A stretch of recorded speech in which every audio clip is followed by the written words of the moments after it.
శేషనాథుడి కృతజ్ఞత. ఈ కథను రాసిన వారు వసుంధర. ఇక కథలోకి వెళ్దాం. వరాలయ్య నాగపట్నంలో వాణిజ్య ప్రముఖుడు. ఆయన వద్దకొకనాడు శేషనాథుడు అనే స్నేహితుడు వచ్చి, జీవితంలో ఎదురు దెబ్బలు చాలా తిన్నాను. ప్రస్తుతం నా తల్లిదండ్రులని, భార్యాబిడ్డలని పోషించుకోలేని స్థితి. మన చిన్ననాటి స్నేహాన్ని గుర్తుంచుకొని నీ దగ్గరకు వచ్చాను. నువ్వు నాకు సహాయపడాలి అని అన్నాడు. వరాలయ్య, శేషనాథుడు చిన్నతనంలో ఒకే గ్రామంలో ఇరుగు పొరుగున ఉండేవారు. శేషనాథుడు మితభాషి, మొహమాటస్తుడు. వరాలయ్య చురుకైనవాడు, అల్లరి బాగా చేసేవాడు. తను చేసిన చెడ్డ పనులను అతడు శేషనాథుడి మీదికి నెట్టేస్తుండేవాడు. అయితే శేషనాథుడు వరాలయ్య అబద్ధాలను బయటపెట్టక మౌనంగా తన్నులు, చివాట్లు తింటూ ఉండేవాడు. క్రమంగా వరాలయ్య శేషనాథుడి మంచితనాన్ని గ్రహించాడు. ఇద్దరు మంచి స్నేహితులయ్యారు. తరువాత కొంతకాలానికి వరాలయ్య వ్యాపారం చేయటానికి పట్నం వెళ్ళి బాగుపడ్డాడు. శేషనాథుడు పల్లెలోనే ఉండిపోయాడు. శేషనాథుడి మాటలు విని వరాలయ్య ఎంతో నొచ్చుకొని, నీ వంటి మిత్రుడికి సాయపడకపోతే నా జీవితం ఐశ్వర్యం వ్యర్థం. పల్లెలో నీకున్నదంతా తెగనమ్మి ఇక్కడికొచ్చేయి. నీ డబ్బునే పెట్టుబడిగా తీసుకొని నిన్ను నా వ్యాపారంలో భాగస్వామిని చేసుకుంటాను అని అన్నాడు. వరాలయ్య చెప్పినట్టే చేశాడు శేషనాథుడు. వరాలయ్య అతడికి ఇల్లు కొనిపెట్టాడు. అతడి అవసరాలన్నీ తనే తీర్చేవాడు. పైగా ప్రతి నెల శేషనాథుడికి 1000 వరహాలు వేతనంగా ఇచ్చేవాడు. ఇప్పుడు శేషనాథుడి జీవితం బాగుపడింది. అతడి ఇంట్లో వాళ్ళందరూ వరాలయ్యను దైవ సమానుడిగా భావించేవారు. వరాలయ్య శేషనాథుడితో, నువ్వు నా వద్ద ఉద్యోగం చేయటం లేదు, వ్యాపారంలో నాకు భాగస్వామివి. కేవలం అందులో నాకు సాయపడటమే కాక నా పద్ధతుల్లో లోపాలుంటే కూడా చెబుతూ ఉండు అని అన్నాడు. అయితే శేషనాథుడు తన పరిమితులు తెలుసుకొని వరాలయ్య దగ్గర అణకువగా ఉంటూ అతడి పద్ధతులన్నీ మెచ్చుకునేవాడు. ఒక్కసారి కూడా అతడు వరాలయ్య లోపాలను గురించి చెప్పలేదు. సంగతేమంటే శేషనాథుడికి ప్రపంచ జ్ఞానం ఎక్కువ. అతడి నుంచి మంచి సలహాలు లభిస్తావన్న పేరు పట్నంలో వ్యాపించింది.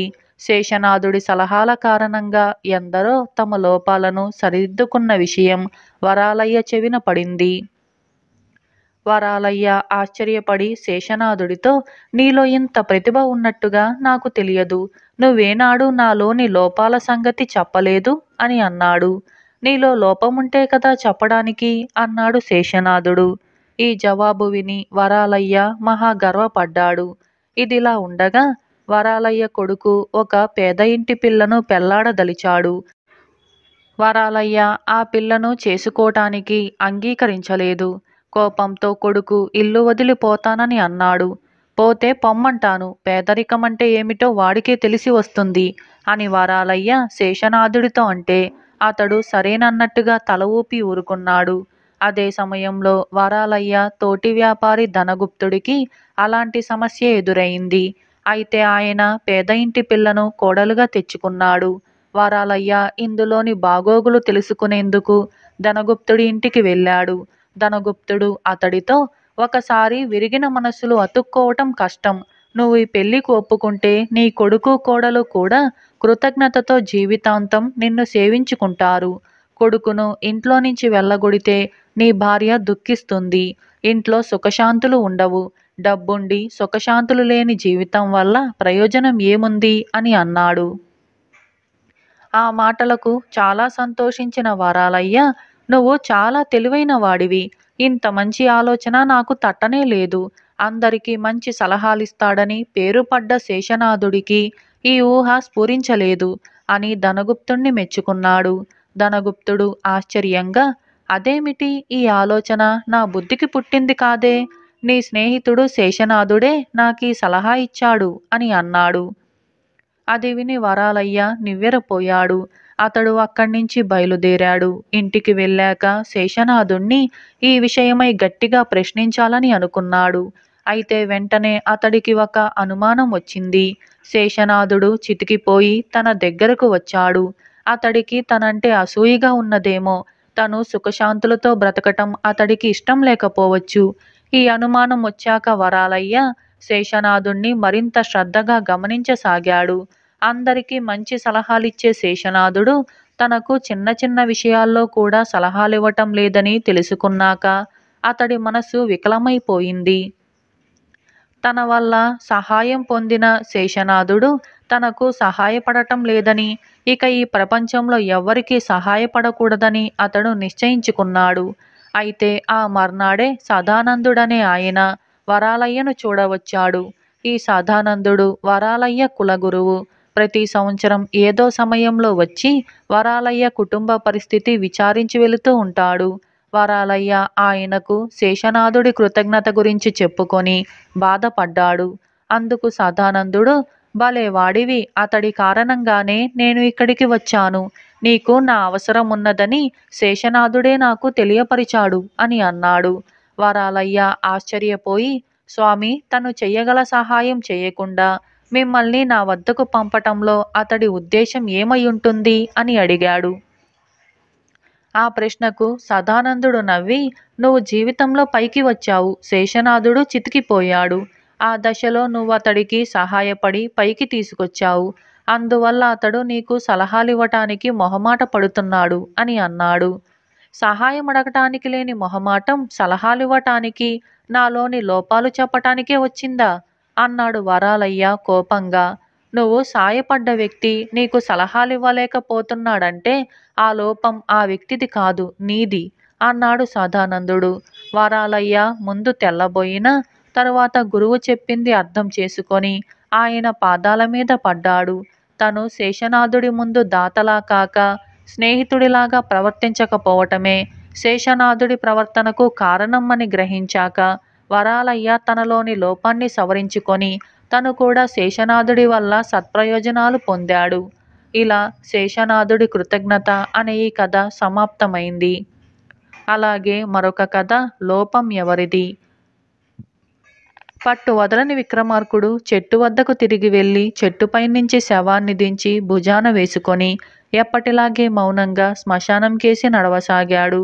అప్పుడు శవంలోని బేతాళుడు, రాజా, ఈ శ్మశానంలో భయంకరమైన అర్ధరాత్రి వేళ నువ్వు ఇంత కఠోరమైన శ్రమల పాలవటం నీ స్వబుద్ధితో ఆలోచించి చేస్తున్నదా లేక పరుల ప్రోత్సాహమా అన్న సందేహం నన్ను బాధిస్తుంది.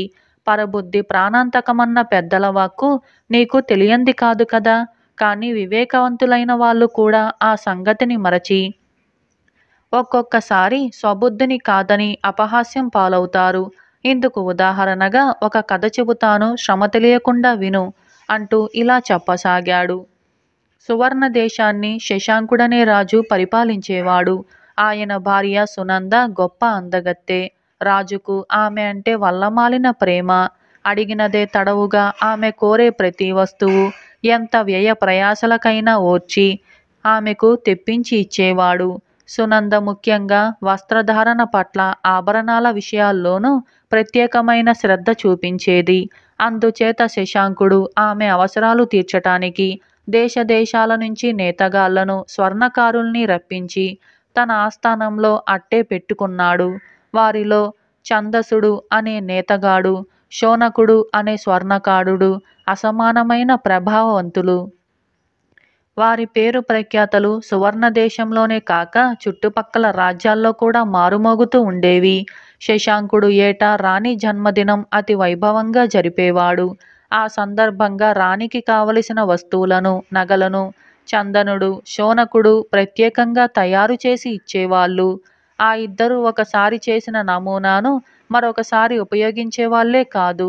అటువంటి పనితనం మానవ మాతృలకు సాధ్యపడేది కాదని రాజప్రాసాదంలో అందరూ చెప్పుకునేవారు. శశాంకుడికి సారంగుడు అనే ఆప్తమిత్రుడొకడు ఉన్నాడు. రాజు తాను తీసుకునే ముఖ్యమైన నిర్ణయాలన్నీ పరిపాలనకు సంబంధించినవైనా లేక వ్యక్తిగతమైనవైనా ముందుగా సారంగుడికి చెప్పేవాడు. అయితే సారంగుడు ఏనాడు నోరు విప్పేవాడు కాదు, తల ఊపి ఊరుకునేవాడు. ఇది మకరందుడు అనే మంత్రికి ఆశ్చర్యంతో పాటు కుతూహల కారణంగా కూడా ఉండేది. ఒకనాడు అతడు శశాంకుణ్ణి, మహారాజా, మంత్రిని నేనుండంగా ముఖ్యమైన విషయాలన్నీ మీరు సారంగుడితో ప్రస్తావిస్తూ ఉంటారు. ఆయన నేను చూస్తుండగా ఏనాడు మీకు సలహా ఇవ్వలేదు. అయినా మీరు ఆయనతో సంప్రదిస్తూ ఉండటంలోని ఆంతర్యమేమిటో నాకు బోధపడటం లేదు అని అడిగాడు. ఇందుకు శశాంకుడు, సారంగుడి తత్వం నాకు బాగా తెలుసు. అతడు మౌనంగా ఉండలేనప్పుడే నోరు విప్పుతాడు. అందుచేత అతడి అభిప్రాయం మాటల ద్వారానే వినాలన్న అవసరం లేదు అని అన్నాడు. ఆ తరువాత కొన్నాళ్లకు రాణి జన్మదినం వచ్చింది. చందనుడు, శౌనకుడు యథాప్రకారం రాణికి వస్త్రాలు, ఆభరణాలని ప్రత్యేకంగా తయారు చేసి పంపించారు. అయితే రాణి అవి తనకు తగినట్టుగా లేవని తిప్పి పంపింది. ఇది విని రాజుకు చాలా ఆశ్చర్యం కలిగింది. ఆయన చందనుణ్ణి, శౌనకుణ్ణి పిలిపించి మహారాణి తనకు నచ్చినవి అనేంతవరకు కొత్త కొత్త నమూనాలని తయారు చేసి చూపించవలసిందిగా ఆదేశించాడు.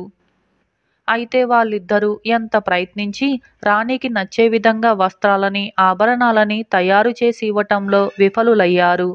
రాజు శశాంకుడు కోపగించుకొని వాళ్లను, వయసు పైబడుతున్న కొద్దీ మీ పనితనం సన్నగిల్లుతున్నట్టుగా కనపడుతుంది. మీలాంటి వాళ్లతో నాకు పని లేదు. నా ఆస్థానాన్ని విడిచి తక్షణమే వెళ్ళండి అని ఆజ్ఞాపించాడు. ఈ సంగతి రాజప్రాసాదంలోని అందరితో పాటు సారంగుడికి కూడా తెలిసింది. ఆయన శశాంకుణ్ణి చూడవచ్చి, చందన, శౌనకుల విషయంలో మీరిచ్చిన ఆజ్ఞ గురించి విన్నాను. వాళ్ళ వయసు ప్రస్తావన తేవటం ఏమంతా సమంజసంగా లేదు. ఇన్నేళ్లుగా వాళ్ళ నైపుణ్యం ఎటువంటిదో చూస్తున్నాం మనం. ఇప్పుడు దాన్ని గురించి సందేహపడటంలో అర్థం లేదు. మహారాణి వాళ్ళు తయారు చేసిన వస్త్రాలు, ఆభరణాలు తనకు తగినట్టుగా లేవని తిరస్కరించటం సరికాదు. నా ఉద్దేశంలో లోపం మరెక్కడో ఉంది. అది మనం తెలుసుకోవాలి. వాళ్ళిద్దరినీ ఆస్థానం వదిలిపొమ్మనటం దేశ బహిష్కరణతో సమానం. ఇది సరైన నిర్ణయంగా నాకు తోచటం లేదు అని అన్నాడు. రాజు సారంగుడు చెప్పింది మౌనంగా విని అంతఃపురానికి పోయి రాణికి ఆయన మాటలు వివరించాడు. రాణి సునంద కొంచెంసేపు ఆలోచిస్తూ ఊరుకొని తరువాత భర్తతో, మీ ఆప్తమిత్రుడు సారంగుడు నా కళ్ళు తెరిపించాడు. ఆ చందన శౌనకులకు ఆస్థాన బహిష్కారం కాక నిండు సభలో ఘనంగా సత్కరించండి. ఇది నా కోరిక అని అన్నది. రాణి కోరిక విని రాజు శశాంకుడు విస్తుపోయాడు. ఆమె కోరికను తోసిపుచ్చలేక ఆ సంగతి మంత్రికి చెప్పి చందన శౌనకులను తగు విధంగా సత్కరించేందుకు ఏర్పాట్లు చేయమన్నాడు. రాజాజ్ఞ మంత్రికి చాలా ఆశ్చర్యం కలిగించింది. శిక్షించటానికి బదులు సత్కరించాలన్న రాజు నిర్ణయం మంత్రుల్లోనూ ఆస్థాన సభికుల్లోనూ అపహాస్యం పాలైంది. ఏమైతేనేం వారం తిరగకుండానే చందన శౌనకులకు రాజ సన్మానంతో పాటు విలువైన బహుమతులు కూడా లభించాయి. బేతాళుడు ఈ కథ చెప్పి, రాజా భర్త ద్వారా సారంగుడు అన్న మాటలు విన్న రాణి అంతలోనే తన బుద్ధి మార్చుకోవటానికి కారణం ఏమిటి? సారంగుడు తన భర్తకు మిత్రుడు కనుక అతడి కోపం తెప్పించటం మంచిది కాదనా? ఇందుకు సమాధానం తెలిసి కూడా చెప్పలేకపోయావో నీ తల పగిలిపోతుంది అని అన్నాడు. దానికి విక్రమార్కుడు, రాణిలో వచ్చిన మార్పుకు నువ్వు చెప్పినవేవి కారణాలు కావు. సారంగుడు చందన శౌనకులను మంచి నిపుణులనటమే కాక లోపం వాళ్ళ పనితనంలో లేదని మరెక్కడో ఉందని అన్నాడు. ఆయన సూచనప్రాయంగా చెప్పవలసినదేమిటో రాణి అర్థం చేసుకుంది. అదేమంటే, ఎవరికైనా వయసుతో పాటు అనుభవం పెరుగుతుంది. అది పెరిగిన కొద్దీ కళాకారుల నేర్పరితనం కొత్త మెరుగులు దిద్దుకుంటుంది. కానీ క్షీణించే తత్వం గల మానవ శరీరం మాత్రం వయసు పెరుగుతున్న కొద్దీ వాసి తగ్గుతూ వెలవెలపోతుంది. అటువంటప్పుడు చందన శౌనకులు తయారు చేసిన వస్త్రాలు, ఆభరణాలు రాణి తనకు తగినట్టుగా లేవనుకోవటం కన్నా తన ఆకారం, రూపురేఖలు వాటికి తగినట్టుగా ఉన్నవా అన్న ఆత్మపరీక్ష చేసుకొని ఉండవలసింది. సారంగుడు అన్న మాటలు విన్న తరువాత రాణికి ఆ సత్యం తెలిసి వచ్చింది. లోపం వాళ్ళు తయారు చేసిన వస్తువుల్లో లేదని, వయసు పైబడి వన్నె తగ్గుతున్న తన రూపానిదని ఆమె అర్థం చేసుకుంది. అందువల్లనే ఆ కళాకారులను సన్మానించమని భర్తను కోరింది అని అన్నాడు. రాజుకి ఈ విధంగా మౌనభంగం కలగగానే బేతాళుడు మాయమైపోయాడు. దొరికిన బిడ్డ. ఈ కథను రాసిన వారు కుమారి జె. లక్ష్మి. ఇక కథలోకి వెళ్దాం. పూర్వం విక్రమసింహుడు అనే రాజు మగధను పరిపాలించేవాడు. అతనికి చాలా కాలం వరకు సంతానం కలగలేదు. ఒకప్పుడు ఆ దేశంలో అడవి మృగాల బాధ జాస్తి అయింది. అందుచేత విక్రమసింహుడు అరణ్య ప్రాంతాలకు వెళ్ళి వేట చేశాడు. అతను వేట చాలించి తిరిగి వస్తూ ఉండగా అరణ్యంలో ఒక అందమైన బిడ్డ దొరికాడు. విక్రమసింహుడు ఆనందంతో ఆ బాలుణ్ణి తీసుకొని ఇంటికి వచ్చి వాడికి జయసింహుడు అని నామకరణం చేసి తన బిడ్డగానే పెంచసాగాడు. జయసింహుడు దొరికిన కొంతకాలానికి రాణి గర్భవతి అయి కాలక్రమాన ఒక మగబిడ్డను కన్నది. ఆ బిడ్డకు విజయసింహుడు అని పేరు పెట్టుకున్నారు. జయ విజయులిద్దరూ చాలా గారాబంగా పెరగసాగారు. విక్రముడు ముసలివాడైపోయి యుక్త వయస్కులైన తన ఇద్దరు కొడుకుల్లో ఒకరిని యువరాజుగా అభిషేకించటానికి నిశ్చయించాడు. కాని అందుకు తగినవాడు ఆ ఇద్దరిలో ఎవరో ఆయన తేల్చుకోలేకపోయాడు. ఆయనకు ఇద్దరి మీద నమ్మకమైన ప్రేమే. జయుడు పెద్దవాడు కాని సొంత కొడుకు కాదు.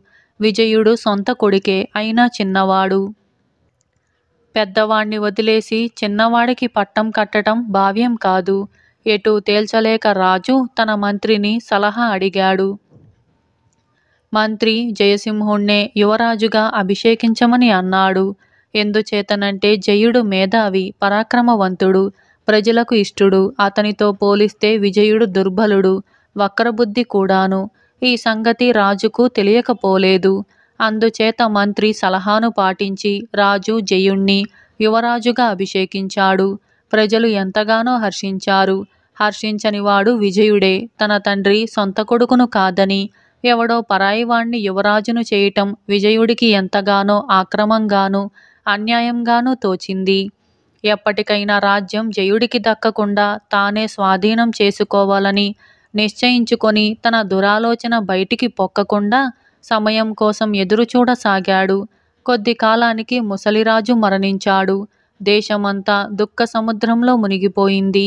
ఇదే తగిన సమయమనుకొని విజయుడు తమ పొరుగురాజైన రవివర్మను తమ దేశం మీదికి యుద్ధానికి రావాల్సిందిగా రహస్యంగా ఆహ్వానించాడు. విచారంలో మునిగి ఉన్న ప్రజలను రవివర్మ తేలికగా జయిస్తాడని, తరువాత రాజ్యాన్ని తనకే ఇచ్చేస్తాడని విజయుడి ఆశ. విజయుడి ఎత్తులు, ఆలోచనలు ఎప్పటికప్పుడు అతను జయుడికి పసిగడుతూనే ఉన్నాడు. అందుచేత అతను చచ్చిపోయిన రాజుగారి స్థానంలో మరొకరికి రాజ్యాభిషేకం జరగవలసి వచ్చినప్పుడు విజయుడికే రాజ్యాభిషేకం జరగాలని పట్టుబట్టి ఆ పని జరిపించాడు. తాను రాజు కాగానే విజయుడు రవివర్మకు యుద్ధ ప్రయత్నం మానవలసిందిగా కబురు చేశాడు. విజయుడు మూర్ఖుడని అదివరకే గ్రహించిన రవివర్మ అతను రాజయ్యాడు కనుక తనకు విజయం మరింత తేలిగ్గా లభిస్తుందని యుద్ధానికి బయలుదేరి వచ్చాడు. విజయుడికి కాళ్ళు చేతులు వణికాయి. దేశం పట్టాభిషేక మహోత్సవంలో మునిగి ఉంది. యుద్ధానికి ప్రజలు సిద్ధంగా లేరు. తాను విసిరిన రాయి తనకే తగిలిందని గ్రహించి విజయుడు జయసింహుణ్ణి ఆశ్రయించాడు. జయుడైనా చేయగలిగింది ఏమీ కనిపించలేదు. నేనే స్వయంగా రవివర్మ వద్దకు రాయబారం వెళ్ళి అతడి మనస్సుని మార్చి ప్రయత్నిస్తాను అని అన్నాడు. జయుణ్ణి చూడగానే రవివర్మ వెంట వచ్చిన వృద్ధులు నిర్ఘాంతపోయారు. జయసింహుడు ముమ్మూర్తుల రవివర్మే. రవివర్మ ఆ వయసులో జయసింహుడిలాగే ఉండేవాడు. రవివర్మకు రాణులు చాలామంది ఉన్నప్పటికీ చాలా కాలం వారికి పిల్లలు కలగలేదు. ఇంతలో పెద్దరాణి ఒక మగబిడ్డను కన్నది. మిగిలిన రాణులందరూ అసూయ చెంది అవకాశం దొరకగానే సేవకుల చేత ఆ బిడ్డను అరణ్యాల పాలు చేయించారు. విక్రమసింహుడికి దొరికింది ఆ బిడ్డే. తన కొడుకు కోసం రవివర్మ ఎంతో చికితించాడు. కానీ ప్రయోజనం లేకపోయింది. ఆ బిడ్డ ఇప్పుడు రవివర్మ ఎదుటికే వచ్చాడు. పోలికలు అలా ఉండగా రవివర్మ కొడుకు పోయిన రోజు విక్రమసింహుడికి అడవిలో బిడ్డ దొరికిన రోజు కలిశాయి. జయసింహుడు రవివర్మ కొడుకన్నది పూర్తిగా రుజువైంది. రవివర్మ యుద్ధ ప్రసక్తి మానేశాడు. ఆయన తన ఒక్క కుమార్తెను విజయుడికిచ్చి పెళ్లి చేసి అతన్ని అల్లుణ్ణి చేసుకొని జయసింహుణ్ణి తన రాజ్యానికి తీసుకుపోయి యువరాజును చేశాడు. రవివర్మ అనంతరం జయసింహుడు రాజయ్యాడు. జయ విజయులకు మధ్య ఉండిన అన్నదమ్ముల సంబంధమే ఉభయ దేశాల మధ్య చాలా కాలం నిలిచింది. ఇలా దొరికిన బిడ్డ అనే ఈ కథ సమాప్తమైంది. అలాగే మరొక కథ పిసినిగొట్టు. ఈ కథను రాసిన వారు టి. సీతాకుమారి. ఇక కథలోకి వెళ్దాం. ఒక గ్రామంలో కుమరప్ప అనేవాడు ఉండేవాడు. అతను తన గ్రామానికి సమీపంలోనే ఉండే నగరంలో వ్యాపారం చేసేవాడు. అతనిలో డబ్బు కూడబెట్టే గుణమే ఉంది, కానీ ఖర్చు చేసే గుణం లేదు.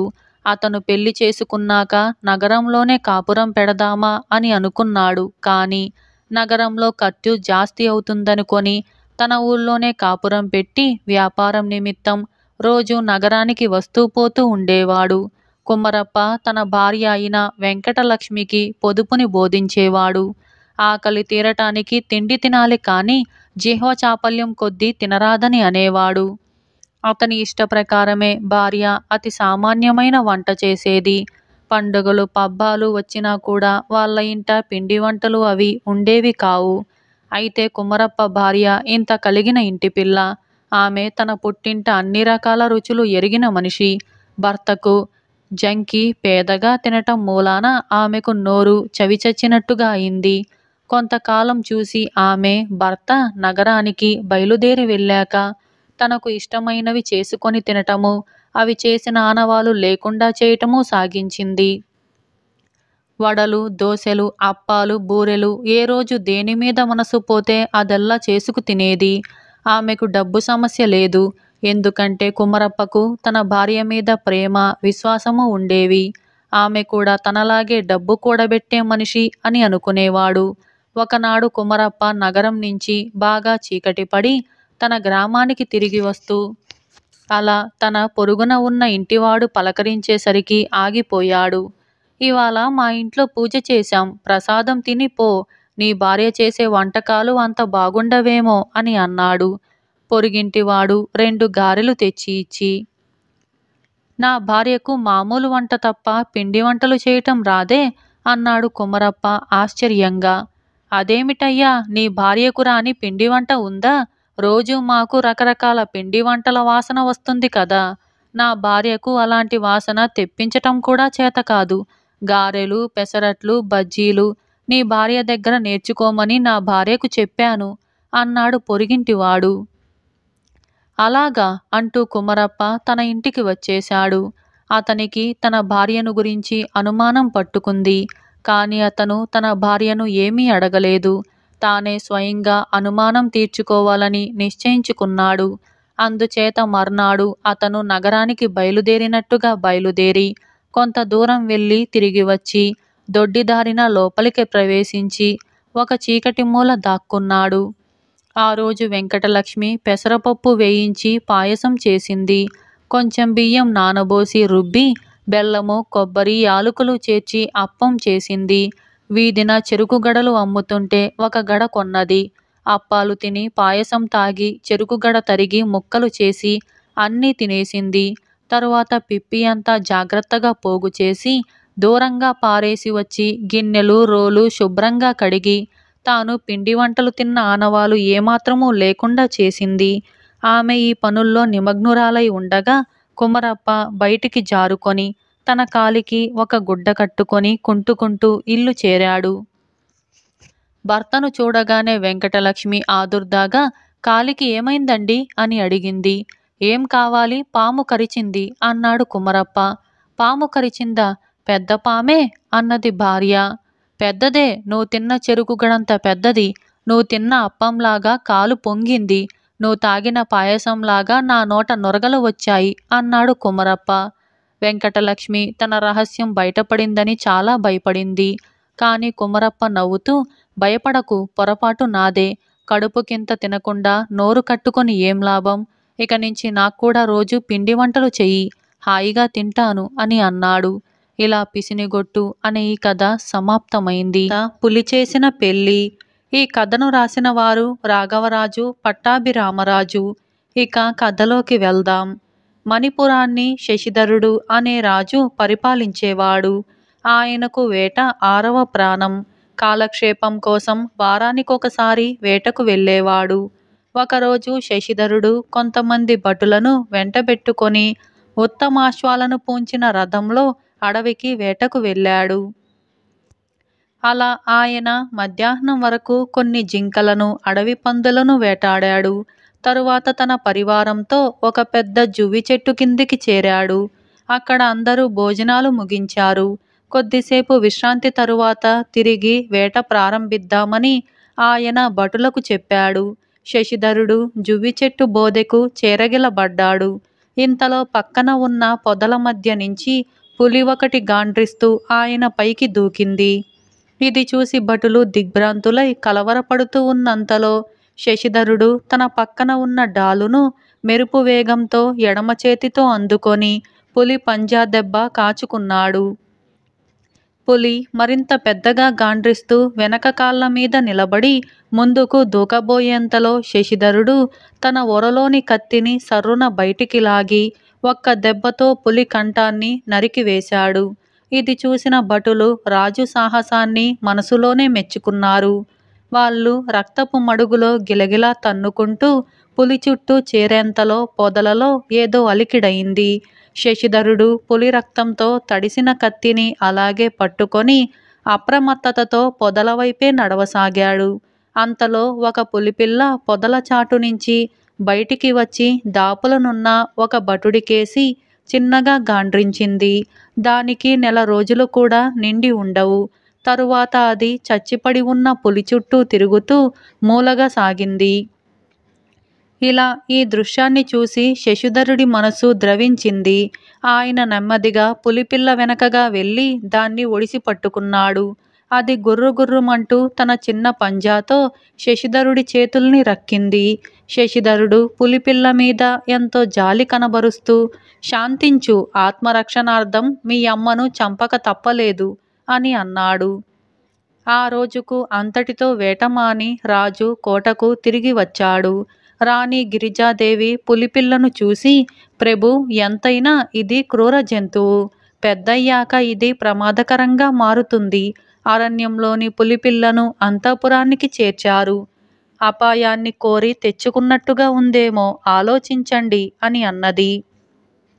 అందుకు శశిధరుడు నిట్టూర్పు విడిచి అడవిలో జరిగిందేమిటో చెప్పి, తల్లి లేని దీన్ని పెంచేందుకు తీసుకొచ్చాను. చిన్నతనం నుంచి మనుషుల మధ్య పెరిగితే దీని క్రూర స్వభావం అంతరిస్తుందని నా నమ్మకం. అలా కానప్పుడు తిరిగి అడవిలో వదిలేస్తే సమస్య తీరిపోతుంది అని అన్నాడు. ఆ రోజు నుంచి ముప్పూటల రాజే పులిపిల్లకు స్వయంగా పాలు పట్టేవాడు. 1 నెల రోజులు గడిచేసరికి అది అందరికీ మచ్చికైపోయింది. అంతఃపురమంతా పిల్లిలాగా కలియ తిరిగేది. రాణి ఒడిలో పడుకొని నిద్రపోయేది. 1 ఏడాది గడిచేసరికి అది బాగా పెరిగి పెద్దదైపోయింది. ఇప్పుడది పులిపిల్ల కాదు, పులి. పసుపు పచ్చ శరీరం మీద నల్లటి చారలు వచ్చాయి. మాంసాహారం తినటం ప్రారంభించింది. అయితే అది మనుషులకు గాని, తక్కిన అంతఃపుర పెంపుడు జంతువులకు కానీ ఎటువంటి హాని తలపెట్టేది కాదు. ఇలా ఉండగా పులి వీపు మీద వ్రణం లాంటిదొకటి లేచింది.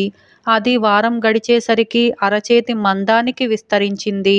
పశువైద్యుడు ఆ పుండును పరీక్షించి రాజుతో, ప్రభు, ఇది జంతువులకు అరుదుగా వచ్చే రాచపుండు. మామూలు ఔషధాలకు ఈ వ్యాధి లొంగదు. దీన్ని నివారించే లేపనం తయారు చేసేందుకు కావలసిన 12 వనమూలికలలో ఒక్కటి మాత్రం నా దగ్గర లేదు. దాని పేరు సింధూర సుధాపుష్పం అని అన్నాడు. లేత పసుపు పచ్చ రంగులో గజం ఎత్తు పెరిగే ఈ సింధూర సుధా మొక్క ఏడాదికి ఒకే ఒక పువ్వు పూస్తుంది. ప్రస్తుతం ఈ మొక్క రత్నపురి మహారాజు ఆనందవర్ధనుడి ఉద్యానవనంలో ఉన్నట్లుగా విన్నాను అని అన్నాడు. ఆనందవర్ధనుడి పేరు వినగానే శశిధరుడి ముఖం కోపంతో జేవురించింది. దాదాపు 20 సంవత్సరాల కిందట జరిగిన ఒక సంఘటన ఆయన కళ్ళ ముందు కదిలింది. అప్పట్లో కాంచనపురి యువరాణి మదనమంజరి వివాహానికి స్వయంవరం ఏర్పాటు చేశాడు ఆమె తండ్రి భూపాలవర్మ. మదనమంజరి అద్భుత సౌందర్యాన్ని గురించి విని ఉన్న అనేక మంది రాజులు తమ అదృష్టం బావుంటే ఆమె తమను వరించవచ్చునన్న ఆశతో స్వయంవరానికి వెళ్ళారు. రాజు శశిధరుడు కూడా ఆ స్వయంవరానికి వెళ్ళాడు. ఆయన అప్పటికే వివాహితుడు. మదనమంజరి స్వయంవరం వెనక దాగి ఉన్న రహస్యమేమంటే ఆమె రత్నపురి రాజు ఆనందవర్ధనుడు పరస్పరం ప్రేమించుకున్నారు. కానీ స్వయంవరం ఏర్పాటు చేయటం వంశాచారం కనుక ఏదో నామకార్థానికి దాన్ని ఏర్పాటు చేశారు. ఆమె తండ్రి. ఈ కారణం వల్ల మదనమంజరి స్వయంవర మండపంలో ఆసీనులైన ఇతర రాజుల వైపు కనీసం కన్నెత్తి కూడా చూడకుండా వెళ్ళి ఆనందవర్ధనుడి మెడలో వరమాల వేసి భర్తగా వరించింది. ఆ సమయంలో శశిధరుడు ఆనందవర్ధనుడి పక్కనే కూర్చొని ఉన్నాడు. ఆనందవర్ధనుడు ఆయన వైపు ఓరగా చూసి కోరమీసం దువ్వి, చూశావా స్వయంవరం పోటీలో నా విజయం అన్నట్లుగా వ్యంగ్యంగా నవ్వాడు. మదనమంజరి తనను వరించలేదన్న బాధలో ఉన్న శశిధరుడికి ఇది పుండు మీద కారం చల్లినట్లుగా అనిపించింది. మణిపురి, రత్నపురి ఇరుగు పొరుగు దేశాలైనందున సహజంగానే కొన్ని సరిహద్దు వివాదాలు ఉన్నాయి. అందువల్ల శశిధరుడికి ఆనందవర్ధనుడికి పరస్పర శత్రుభావం అంతర్గతంగా ఉంది. ఇప్పుడు ఈ స్వయంవర ఫలితం ఒకరికి ఆనందాన్ని కలిగిస్తే మరొకరికి తీవ్రమైన అసూయకు కారణమైంది. ఈ కారణాల వల్ల ఆనందవర్ధనుడు మీసం దువ్వగానే శశిధరుడు దిగ్గున ఆసనం నుంచి లేచి ఒరనించి కత్తి దూసి, ఒక స్త్రీ చేత వరింపబడటం ఘనకార్యంగా భావించి మురిసిపోకు, వీరుడివైతే నన్ను కత్తి యుద్ధంలో ఓడించు అని అన్నాడు. దీనికి ఆనందవర్ధనుడు రెచ్చిపోయి, ఉట్టినే కత్తి యుద్ధం అంటే అందులో పస ఏముంటుంది? మనకెలాగూ ముత్యాలదేవి సరిహద్దు వివాదం ఉంది కదా. ఇప్పుడు మన మధ్య జరగబోయే కత్తి యుద్ధంలో గెలిచిన వారిదే ముత్యాలదేవి. ఇందుకు నువ్వు అంగీకరిస్తే పోటీకి నేను సిద్ధం అన్నాడు కత్తి పిడిమీద చెయ్యి వేసి. శశిధరుడు వెంటనే ఈ షరతుకు అంగీకరించాడు. తన ఖడ్గ విద్యా నైపుణ్యం సాటిలేనిదన్న నమ్మకం ఆయనకుంది. క్షణంలో స్వయంవర వేదిక సమర రంగానికి వేదిక అయింది.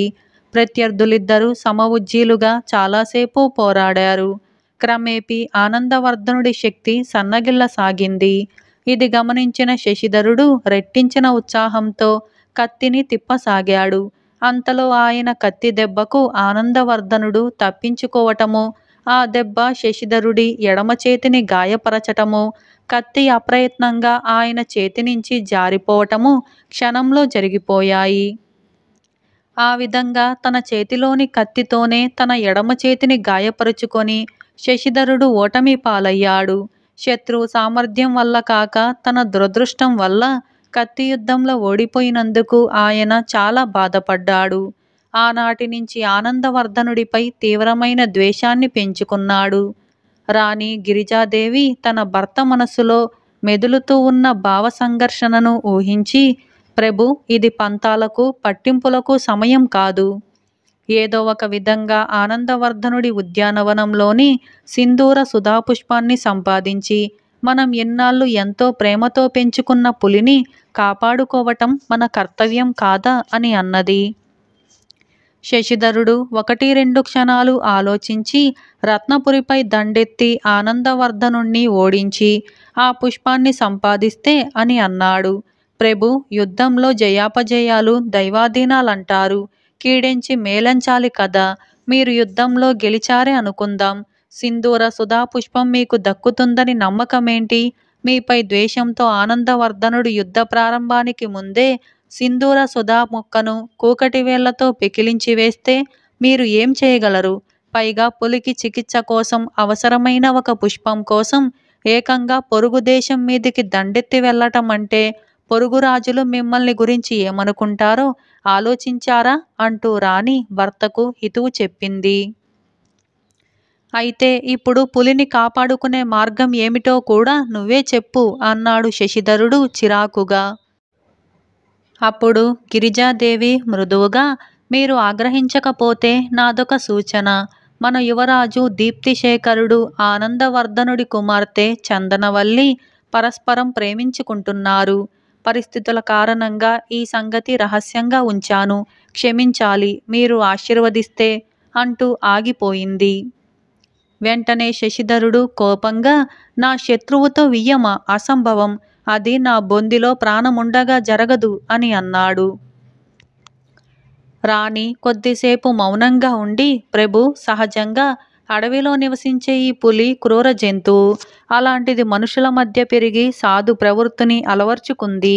నోరు వాయి లేని జంతువులో ఇలాంటి అనూహ్యమైన పరివర్తన వచ్చినప్పుడు విచక్షణ జ్ఞానమున్న మనిషిగా జన్మించి పైపెచ్చు ఒక దేశ పాలకుడిగా ఉన్న మీరు సాటి మనిషితో స్నేహభావంతో మెలగలేక అకారణంగా కాలు దువ్వటం జంతు ప్రవృత్తి అనిపించుకోదా? క్షమించాలి.